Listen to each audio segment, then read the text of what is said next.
The first game of my senior year, I'm in great shape. But unfortunately, I broke my foot. I had never been hurt a day in my life. My very first game, I broke my foot.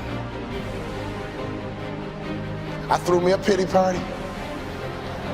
My trainer came to me and says, Walter, we can get you back for the Big Ten season. We can get you back, son. We can get you right back in 5 weeks. I said, Roger, when I come out of surgery, I want you to take me to the stationary bike, put me on the bike and take my cast to the pedal. But Walter, when you come out of surgery, you're going to be on morphine and you won't feel like it. Go back and rest. I said, Roger, I don't have time to rest. Can you do that favor for me? Can you take me to the stationary bike, put me on the bike and take my cast to the pedal? As soon as surgery was over, he carried me to the stationary bike, put me on that bike, and he take my cast to the pedal, and I had a customary workout that was symbolic that I don't have time to rest. I had tears in my eyes as I pedaled that bike, and I thought to myself, I can't quit. I can't give up. I came back in 6 weeks. We playing against the Ohio State Buckeyes on national TV. They had a guy named Jimmy Jackson at that time. On national TV, me and Jimmy Jackson are going at it. In the first half, I had 15 points, 5 rebounds, and 5 assists. And as the first half ran out, I pulled up for my patented baseline jump shot, and I felt my foot break again. I've been trained to follow through. Every day in practice, my coach would say, Walter, shoot it like you own it, baby. Shoot it like it's yours. Even though I felt my foot break, I still followed through. And my last college basketball shot went in all nets because I've been trained to follow through.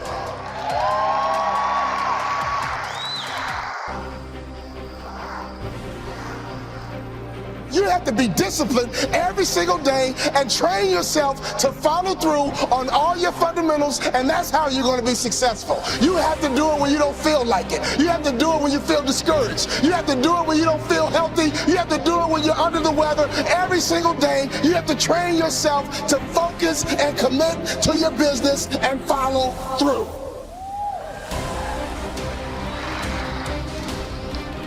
My college career was over. I got offered a job to become a hospital administrator. 2-year program, $75,000 job. And right before I took the job, my daddy called me on the phone. Let me tell you about my daddy. When I was a little boy, my daddy would always pick me up. When he came home from work, he'd pick me up. When he saw me in the nursery after church, he'd pick me up. No matter how long he worked, no matter how tired he was, my daddy would always pick me up. So when I had my kids, I would always pick up my kids. When I got home, sometimes I was tired. They have a bottle in one hand, and they just lifted up the other hand, and they knew what daddy was supposed to do. My job was to pick them up. This is a spiritual interaction. When you pick up a child, it is a spiritual transaction. When you pick up a child, you change their perspective. When you pick up a child, all of a sudden they can see the world the way you see it. I don't care what your children have done, there is nothing they can do for you to stop picking them up. Well, my daughter's a drug addict, I don't care, pick her up. My son messes up, I don't care, pick him up. I don't care. You pick them up. That is your job, mama. That is your job, daddy. That is your job, grandma. That is your job, granddad. Your number one job is to pick them up and change their perspective. My saddest day, one day, my daddy looked at me and he said, boy, you too big. I can't pick you up anymore. But when he couldn't pick me up physically, he would pick me up emotionally. He would pick me up spiritually. I had a great dad because he would always pick me up. He would always change my perspective. So my daddy called me on the phone, he asked me a question. He said, son, you had a tough year, what's next? I said, Dad, I'm gonna be a hospital administrator. He said, not bad, but let me ask you a question, son. Do you believe you're an NBA player? You can't outproduce your self-image, son. If you don't think so, go take the job. But if you believe you're an NBA player, go for it. My dad had the self-control and discipline and waited for my answer. And my answer was yes. You're right, Dad. I can't work the rest of my life. But playing in the NBA is a dream I've had ever since I was a little boy. He said, go for it, son. I limped back into my coach's office with a cast on my foot. I said, Coach, what do I need to do to play in the NBA? I asked that question 4 years in a row. With tears in his eyes, he said, son, when I recruited you, I heard you was a mama's boy. But I'm here to tell you, you're just like your daddy. But what do I need to do to play in the NBA? He said, do two things you can play in the NBA. Lose 20 pounds and shoot a three-point shot with range, you can play in the NBA.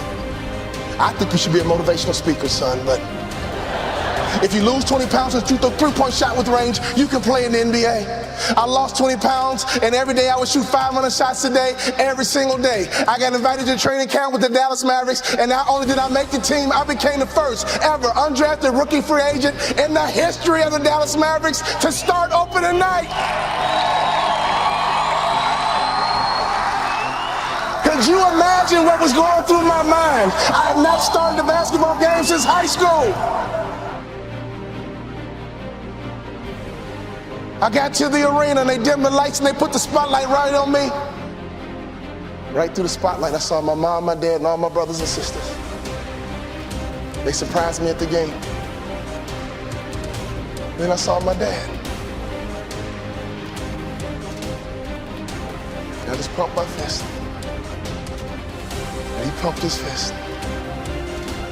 And tears streamed down my face. Thank you for all those timeouts. Thank you for making sure I was always home when the streetlights came on. Thank you for making sure I could always hear your voice. Thank you for always changing my perspective. I know what it feels like to sit on a bench. I know what it feels like to get knocked down. I know what it feels like to have a hope and a dream, and nobody believes in it but a few people. Go for your dreams. Don't live life with regrets. Go for your dreams. Don't live life with regrets. Go for your dreams. Don't live life with regrets. I could always hear my daddy's voice. You have children, you have grandchildren. Can your children and grandchildren hear your voice? I could always hear my daddy's voice. He would say, go out, have a good time, play with your friends, but don't let the street lights beat you home. When I started my motivational speaking business, I called my daddy and said, Daddy, I'm gonna be a motivational speaker. He said, son, you think you can be successful at it? I said, yes, sir. You think you can make a lot of money at it? I said, yes, sir. He says, go for it. That's all my daddy said to me was go for it. So when I think about life, when I think about my goals, one thing he did for me as a father is to make sure I was always where I was supposed to be. He would have me write my goals down, and he would check in periodically, basically asking me, Walter, where are you supposed to be? Fathers, do you realize how powerful that is? If you ask that question of the kids, what are your goals? What are your future? Who do you want to be when you grow up? And every now and then check in by asking a simple question. Where are you supposed to be? The bell is ringing, and I came to ring your bell and ask you the question, Father, where are you supposed to be? And ask that question to your children. Where are you supposed to be? And don't you quit until you're number one.